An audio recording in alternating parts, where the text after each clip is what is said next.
Phone वाला तेरा Airtel का लाइव लाइव चल पड़े live live live live live ये लो जी लाइव चल पड़े है। नहीं आप ऐसा करो, नरवाना एक्शन फिर आप बात करो, ठीक है ना। आप ठीक है। रिकॉर्ड देख लो, डॉक्यूमेंट देख लो, उसमें क्या है।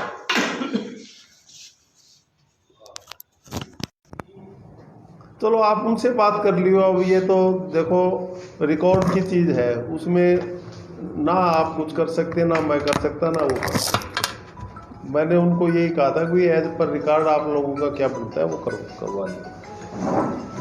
आप मिल लियो, नरवाना बैठता है, उसका नंबर आपके पास है क्या?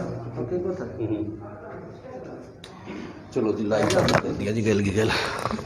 नमस्कार, मैं हूं जगरूप सिंह और आप देख रहे हैं टुडे न्यूज़। टुडे न्यूज़ हर कदम सच के साथ लगातार ग्राउंड रिपोर्ट आपको दिखाते रहते हैं। आज उचाना विधानसभा के अंदर है और जेजेपी पार्टी कार्यालय के अंदर है। जिस प्रकार से भारतीय जनता पार्टी और जेजेपी की जो साझा सरकार है 1 साल से ऊपर को होने को है, उचाना के अंदर किस प्रकार के विकास कार्य हुए हैं उनके बारे में बातचीत करेंगे। हमारे साथ सिहाग साहब हैं, प्रोफेसर सिहाग, जगदीश सिहाग जी, जो यहाँ की सारी देखरेख करते हैं और माननीय जो उप डिप्टी सीएम दुष्यंत सिंह चौटाला है उसकी जो भी यहाँ की रूपरेखा रहती है, जो भी समस्याएं लोगों की रहती हैं वो सुनने का काम करते हैं। आज फिलहाल जिस प्रकार से बेरोजगारी लगातार बढ़ रही है, अगर मैं बात करूं जेजेपी के चुनावी वादे की, तो 75% जो युवाओं को रोजगार देने की बात की थी, तो वो वादा भारतीय जनता पार्टी और जेजेपी की सरकार ने पूरा किया।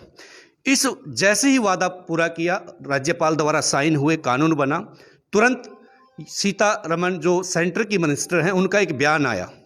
उस बयान का भी आज तक चैनल के ऊपर दुष्यंत सिंह चौटाला ने जवाब दिया, क्योंकि हरियाणा के अंदर मोस्टली जो पहले खेतीबाड़ी पर निर्भर जो लोग करते थे, रोजगार नहीं थे। और उचाना की अगर मैं बात करूं, उचाना पिछड़ा इलाका है और यहां पर वीरेंद्र सिंह के परिवार का एक प्रकार से राजनीतिक कब्जा रहा है और लगातार 42 से 47 साल तक राजनीति करने वाले इंसान ने आज तक उचाना के अंदर एक इंडस्ट्री नहीं लगवाई। और जो बड़े बड़े वादे कई बार किए जाते थे, और मुझे याद है एक बार बहुत बड़ा वादा किया था कि मेरे पास एक ऐसा फार्मूला है कि मैं उचाना के हर घर में नौकरी देने का काम करूंगा। और उस टाइम युवा साथियों ने वीरेंद्र सिंह का बहुत साथ दिया था और शायद उस टाइम वीरेंद्र सिंह के मन में मुख्यमंत्री बनने की जो लालसा थी वो थी कि मुख्यमंत्री बनूंगा और मैं उचाना के विकास कार्य करूंगा और उचाना के युवाओं को रोजगार दूंगा। ना रोजगार मिले और ना ही उनको मुख्यमंत्री की सीट मिली। कल फिर उन्होंने एक बैठक की डुमरखा गांव के अंदर अपने सांसद बेटे विजेंद्र सिंह के साथ। फिर उन्होंने वही बात की कि उचाना के अंदर एकेडमी होनी चाहिए, उचाना के युवाओं को रोजगार मिलना चाहिए। उचाना के युवा भिवानी जाते हैं, महेंद्रगढ़ जाते हैं, गुड़गांव जाते हैं, फरीदाबाद जाते हैं, चंडीगढ़ जाते हैं अपनी स्टडी करने के लिए। यानी अकेडमीज जो बड़ी बड़ी अकेडमीज हैं वहां पर हैं, उचाना के अंदर अभी फिलहाल कुछ नहीं है। 1 साल हो गया है। प्रोफेसर जगदीश सिहाग जी, सबसे पहले स्वागत है आपका। थैंक यू जी, धन्यवाद। महिला दिवस के उपलक्ष्य में अभी एक कार्यक्रम चल रहा है, हरियाणा के मुख्यमंत्री कार्यक्रम कर रहे हैं और हरियाणा से, और मैं कहूंगा एक उचाना के साथियों के लिए, साथियों आपको शेयर करनी चाहिए वीडियो। विकास राणा एक बेटी है, तो उसको भी आज सम्मानित किया जा रहा है और एक उचाना के लिए हमारे लिए बड़ी गर्व की बात है कि हमारी बेटी को आज मुख्यमंत्री हरियाणा सरकार द्वारा सम्मानित किया जा रहा है, क्योंकि उस लड़की ने गोल्ड मेडल लिया और अपने उचाना का, अपने हरियाणा का नाम रोशन किया। सर, 1 साल हो गया है, उचाना के अंदर क्या क्या मेन मुद्दे हैं वो आपको भी पता है, क्या क्या समस्याएं आपके सामने आती हैं और आपने किस प्रकार के विकास कार्य यहाँ करवाने का काम किया है? यहाँ जैसे पीने के पानी का है, या एजुकेशन का है, कॉलेजेस का है, पॉलिटेक्निक है, आईटीआई है, इंजीनियरिंग कॉलेज है, नहर से संबंधित है, और पब्लिक हेल्थ की प्रॉब्लम्स है। गांव के अंदर गलियों का काम है, फिरनियों का काम है। पीडब्ल्यूडी के अंतर्गत जो जितनी भी सड़कें हैं उन सड़कों को हमने नवीनीकरण करने का काम, उनको चौड़ी करने का काम, या जो कच्चे रास्ते हैं जितनी भी वहाँ पे जो है अलग अलग 3 क्रम की पंचायतों से, 5 क्रम की जो है HSAMB से, मार्केटिंग बोर्ड से, और इसी प्रकार से 5 क्रम से ऊपर की जितनी भी सड़कें हैं सभी के एस्टीमेट बन चुके हैं। और वो कुछ पाइपलाइन में है, कुछ टेंडर है, टेंडर छूट चुके हैं, और कुछों के टेंडर छूट जाएंगे, और कुछों पे काम चल रहा है। बहुत, आप ये बताइए 75% का जो कानून बना युवाओं को रोजगार देने का, इससे ये कितना कारगर साबित होने वाला है और इससे युवाओं को कितना फायदा होने वाला है? हमारा जो चुनावी घोषणा पत्र था उसमें ये एक हमारा जो है घोषणा थी कि भाई इसे हम पूरा करेंगे। 75% जो हमारे युवा है, क्योंकि बेरोजगारी हमारे देश के अंदर, हमारे स्टेट के अंदर, युवाओं के अंदर एक हतोत्साहित करती जा रही है। तो उस चीज़ को, युवाओं के रोजगार को देखते हुए जो उप मुख्यमंत्री दुष्यंत चौटाला जी है, उन्होंने अपने घोषणा पत्र के अंदर ये चीज़ रखी थी। तो अब ये पूरी हो गई है और इसमें 50,000 से नीचे तक की जो भी नौकरियां होंगी, वो सभी जो है अब से आगे उन हमारे बेरोजगारों के लिए पारदर्शिता होगी, उनको एडवर्टाइजमेंट होगी और उसके हिसाब से जो है सीनियरिटी के हिसाब से या मेरिट के हिसाब से हमारे युवाओं को जो है लगाया जाएगा। शियाक साहब, इसमें ना थोड़ी कन्फ्यूजन है युवाओं को, खासकर जैसे हम सोशल मीडिया पे भी देखते हैं, कई जगह देखते हैं। कन्फ्यूजन ये है कि एक तो कानून 10 साल के लिए बना है, क्योंकि पहले जब भी कोई कानून आता है 10 साल के लिए आता है। दूसरी बात ये है कि जो नई इंडस्ट्रीज लगेंगी, चाहे वो उचाना में लगे, चाहे हरियाणा के किसी भी कोने में लगे, तो ये नई इंडस्ट्रीज के अंदर रिक्रूटमेंट होगी। क्या ऐसा भी होगा कि जैसे मानेसर है, हमारा गुड़गांव है, फरीदाबाद है, मोस्टली इंडस्ट्रीज वहीं पर हैं, कि जो इंडस्ट्रीज ऑलरेडी काम कर रही है, जैसे डिप्टी सीएम साहब ने बताया कि मारुति के साथ भी बात चल रही है, सुजुकी के साथ, होंडा के साथ बातचीत चल रही है, क्या वहाँ पे भी युवाओं को मौका मिलेगा? हाँ, ज़्यादा जो लाभ है वहीं पे मिलेगा, जो नए हमारी इंडस्ट्री खुल रही है, क्योंकि इसमें ऑलरेडी जो लोग काम कर रहे हैं उनको हटाना तो जो है पॉसिबल नहीं होगा, लेकिन उसमें एक रोस्टर जो है तैयार किया जाएगा, जो पुरानी इंडस्ट्री है उनके अंदर भी और नई के अंदर, तो ये इम्प्लीमेंट पूर्ण रूप से होगा। 75% युवाओं को जो है, हरियाणा के युवाओं को रोजगार मिलेगा। तो सियाग साहब, कुछ ऐसा भी हो सकता है जिस प्रकार सीएम साहब ने कहा, डिप्टी सीएम साहब ने, कि हम सेंटर खोलेंगे, ट्रेनिंग सेंटर आमंत्रित करेंगे कंपनियों को, जो बड़ी बड़ी एमएनसी कंपनीज हैं, कि हमारे यहाँ ट्रेनिंग सेंटर खोले जाएं, क्योंकि युवाओं की कमी नहीं है, बेरोजगारी बहुत ज़्यादा है, ताकि यहाँ से बच्चा स्किल लेके, जैसे स्किल डेवलपमेंट की बात करते हैं, मेरी अजय चौटाला जी आए थे, उनसे भी बातचीत हुई थी कि स्किल डेवलपमेंट के जो छोटे छोटे ना सेंटर खोले जाएंगे, यहाँ से ट्रेनिंग देकर फिर उनको कंपनियों में भेजा जाएगा। तो इस किस्म की शुरुआत सबसे पहले उचाना से ही शुरू हुई है। जो यहाँ का आईटीआई है उचाना खुर्द का, वहाँ पे दुष्यंत जी ने शुरुआत की थी कि भी जी। डिफरेंट कोर्सेज जो है वो नौजवानों को सिखाए जाए, जिससे इस किस्म की जो ये रिजर्वेशन 75% युवाओं के लिए की गई है, उसमें उनको लाभ हो। और इस किस्म के यहाँ नहीं, दूसरे डिस्ट्रिक्ट लेवल के ऊपर भी और तहसील लेवल के ऊपर भी इस किस्म के ट्रेनिंग के केंद्र जो है वो खोले जाएंगे। बिल्कुल बिल्कुल, तो इससे कहीं ना कहीं युवाओं को फायदा मिलेगा। तो अभी पाइपलाइन में किस प्रकार के काम हैं?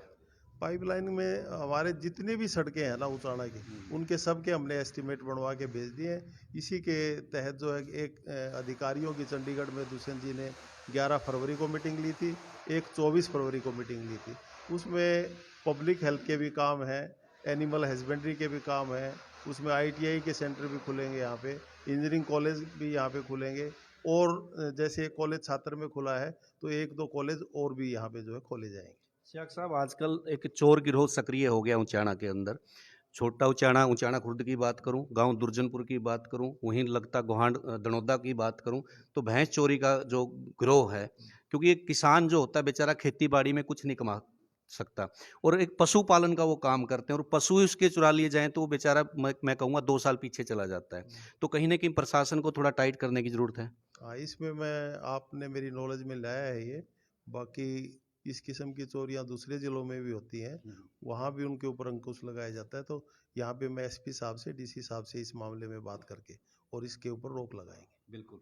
तो युवा जो अकेडमी की बात की, कल जैसे वीरेंद्र सिंह भी कह रहे थे हम अकेडमी खोल लेंगे, गांव मतलब हल्के में चंदा इकट्ठा करने का काम करेंगे, वैसे सब साथियों को याद दिला दो, वो उचाना विधानसभा के साथी इस चैनल पे बहुत ज़्यादा जुड़े हुए हैं। जो शिक्षा होती है वो सबके लिए होती है, बराबर होती है, छत्तीस बिरादरी के लिए होती है, उसके लिए कोई छुआछूत जाट पाट और ये नहीं होता कि ये जाट है, ये ब्राह्मण है, ये है। जब एजुकेशन सेंटर खोले जाते हैं, हमारे उचाना विधानसभा के अंदर एक ही कॉलेज है, और जिसके ऊपर मैं कहूँगा एक परिवार का कब्जा है, और उसको राजनीति का अड्डा बना दिया। हमने कई बार विरोध किया है कि जब एक राजनीतिक कॉलेज के अंदर अड्डा बनेगा तो क्या प्रभाव समाज के ऊपर, देश के ऊपर जाएगा। युवाओं को पढ़ने के लिए खोला गया कॉलेज है, किसी एक परिवार का नहीं है, और पूरे उचाना विधानसभा के चंदे से बनाया गया कॉलेज है। अगर वहां कोई राजनीतिक बैठक हो तो एक प्रकार से उचाना वालों को थोड़ा समझने की जरूरत है भाई, कि एक ही एजुकेशन सेंटर और वही राजनीतिक अड्डा हो जाएगा। तो इससे थोड़ा सा हमें सोचने की, समझने की जरूरत है, खासकर युवा साथियों को, क्योंकि एक चीज हमें भी पिंच कर गई, कई दिन से हम नोट कर रहे हैं क्योंकि देखो किसान नाराज हैं आज के टाइम से, सरकार से नाराज हैं, और जो कानून बनाए गए वो सेंट्रल गवर्नमेंट द्वारा बनाए गए, उनके ऊपर साइन सांसद के होते हैं, और जब सांसद विचारणा विधानसभा में आते हैं उनका विरोध नहीं होता, लेकिन यहाँ पर विधायकों का विरोध होता है। पूरे हरियाणा की अगर मैं बात करूँ, इस प्रकार का माहौल बना हुआ है। कहीं न कहीं इस पे भी थोड़ा-सा युवा साथियों को, पढ़े लिखे साथियों को चिंतन करने का एक विषय, और उचाणा की जो रफ्तार है, विकास की रफ्तार तभी होगी जब हम सब लोग सहयोग करेंगे। अकेले कोई सरकार कुछ नहीं कर सकती, सरकार तभी कुछ कर सकती है जब वहाँ के नुमाइंदे, वहाँ के जो लोकल व्यक्ति होते हैं, जनता होती है, वो साथ देती, तभी विकास की रफ्तार पकड़ी जाती है। जैसे सियाग साहब ने बताया, चाहे सड़कें हों, गली हों या पानी की जो व्यवस्था हो। और पीछे लॉकडाउन के दौरान सियाग साहब आपको याद होगा, हमने मुद्दे उठाए थे, पानी की बड़ी गंभीर समस्या है। कई गाँव में तो पीने का पानी नहीं, जो वाटर सप्लाई द्वारा सप्लाई किया जाता है, उसको लोग मजबूरी में पीते हैं। तो उसके लिए जो मैंने आपको बताया था 11 फरवरी और 24 फरवरी को जो चंडीगढ़ मीटिंग थी, हाँ जी। ये सारे के सारे उचाणा हल्के, सिर्फ उचाणा हल्के के लिए वो मीटिंग बुलाई गई थी। सभी उच्च अधिकारी अलग अलग विभागों से उस मीटिंग के अंदर जो है भाग लिया था। मैं भी उस मीटिंग में था।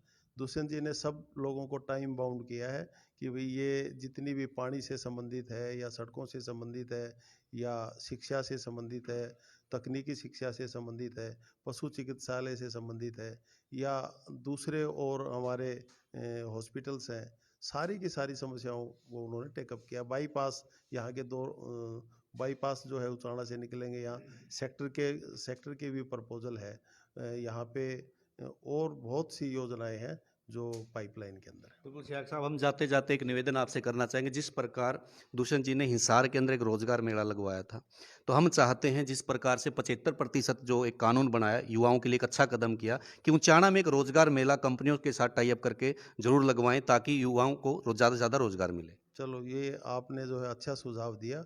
इस सुझाव को मद्देनजर रखते हुए हम डिप्टी सीएम साहब के को ये बताएंगे और इस किस्म का एक रोजगार मेला उचाणा के अंदर भी लगवाएंगे। बिल्कुल, अगर ये रोजगार मेला उचाणा में लगा तो उचाणा के युवाओं को रोजगार मिलेगा, और इस रोजगार मेले में हम बिल्कुल तन मन धन से सरकार का साथ देंगे, और युवाओं को खासकर और यहाँ की जनता को साथ देना चाहिए, क्योंकि विकास तभी होगा जब हम साथ खड़े होंगे और गाइड करेंगे और मुद्दे उठाएंगे कि वास्तव में सरकार को क्या करना चाहिए। टुडे न्यूज़ के लिए जगरूप सिंह की रिपोर्ट।